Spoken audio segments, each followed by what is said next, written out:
Hi everyone, Goddess of Radical Self-Love from Mecca, make everyone count always, and the Conscious Queen. We are a support network for caregivers, care receivers, and resources within the long-term services and supports community. So happy holidays, happy Christ consciousness. So Orion, did you want to read for us from Conversations or Meditations from Conversations with God by Neale Donald Walsch? Yes, I would like to. It says, "You are peace and joy and light."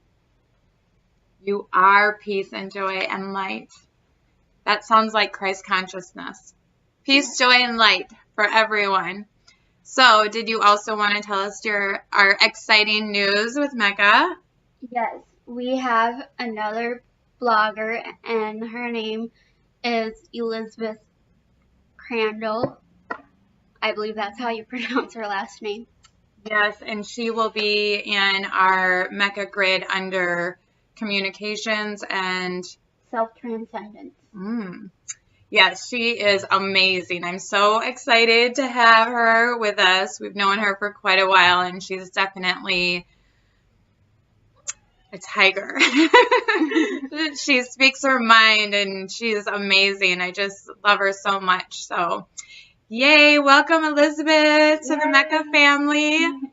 So, with the holidays, we actually wanted to highlight an article that we found, and it is from last year's, but I think it's appropriate for today. It's called aplaceformom.com blog. We'll put the link underneath.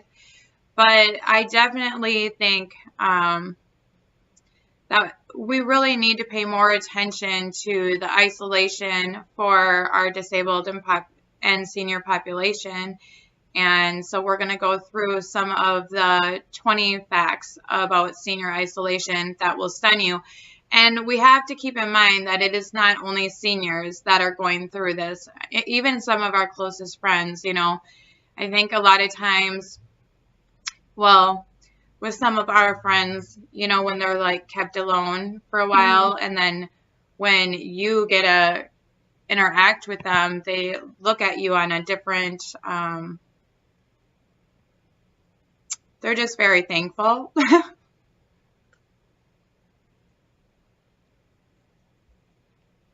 Sorry. So we'll just go back one by one, I guess. The 20 facts in about senior isolations that will stun you.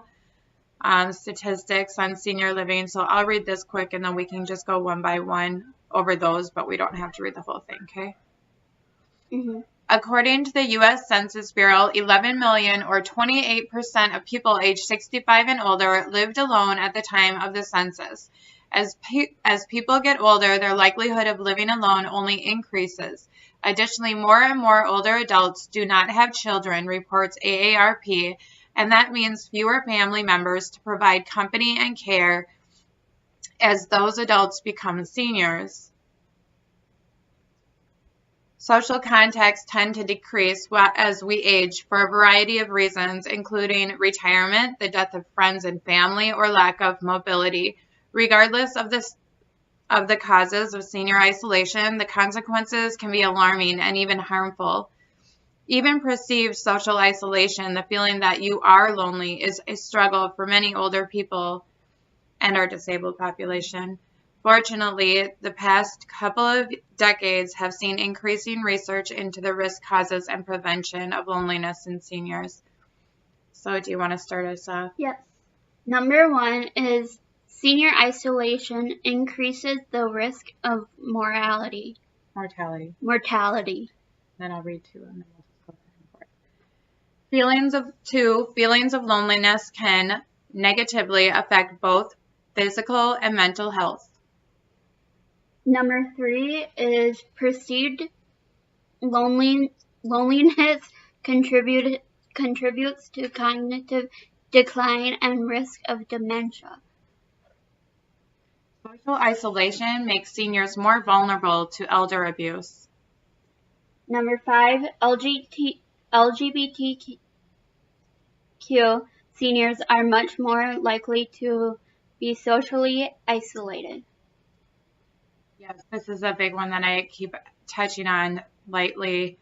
As I said, we want to focus on our most vulnerable populations, even out of this most vulnerable population, and LGBT seniors, Q seniors are definitely struggling. So according to Services and Advocacy for GLBT elders, they are more likely to be single and less likely to have children. They are more likely to be estranged from their biological families. Stigma and discrimination are more roadblocks to support for LGBTQ seniors, but there are more and more community groups and online resources devoted to helping these elders and avoid isolation.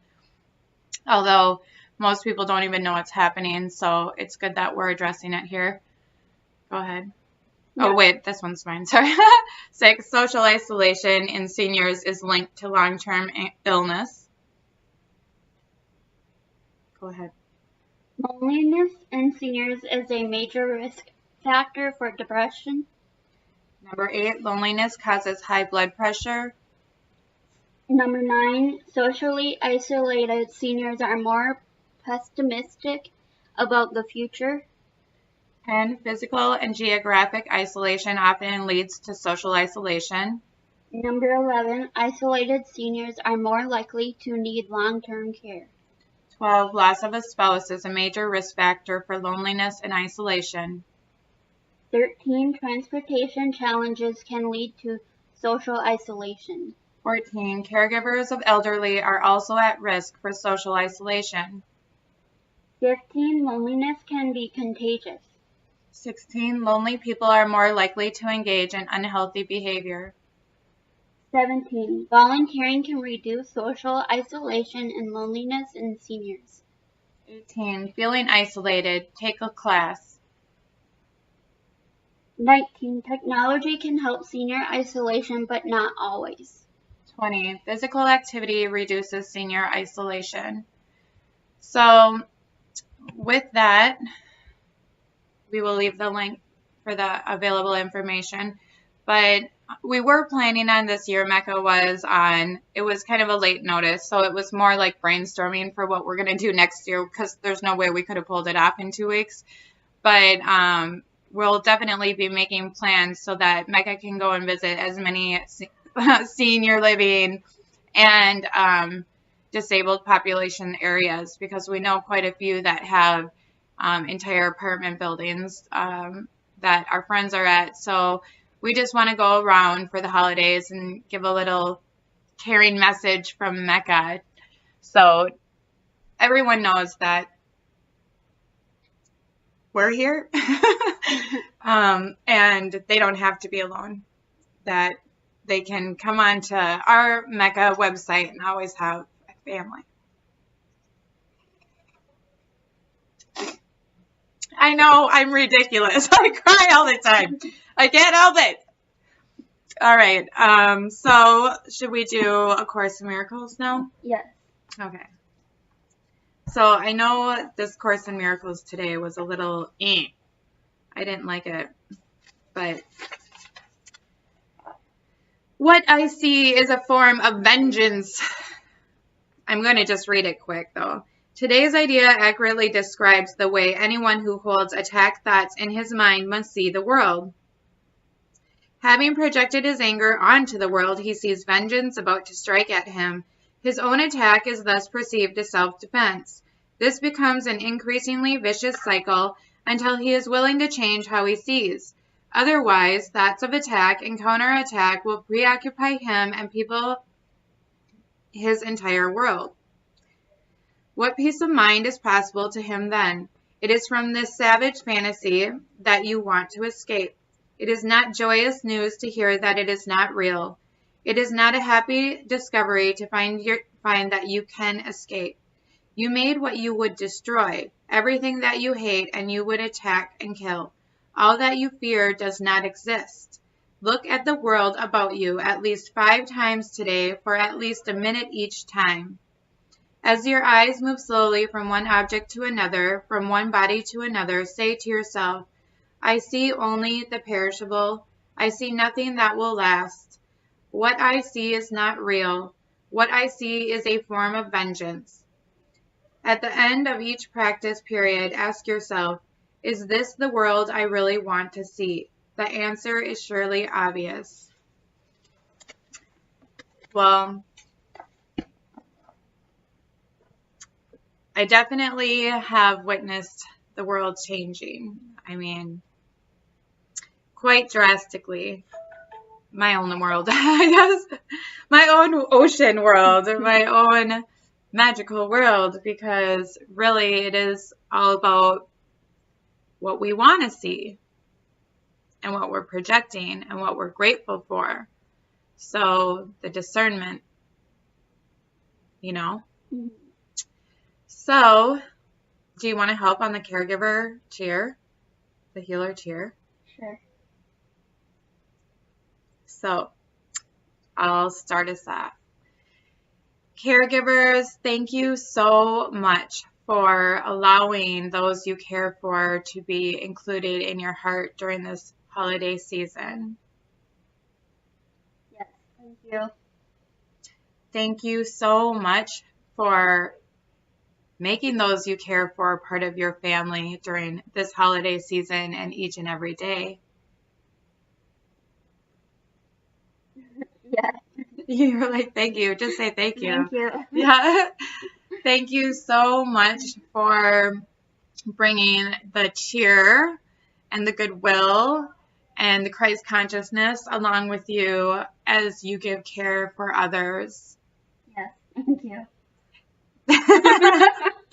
Thank you so much for allowing us into your heart and allowing us the opportunity to receive care from you. Yes, thank you. Thank you for understanding that at times we may not always be as cheery as you. Yes. Thank you.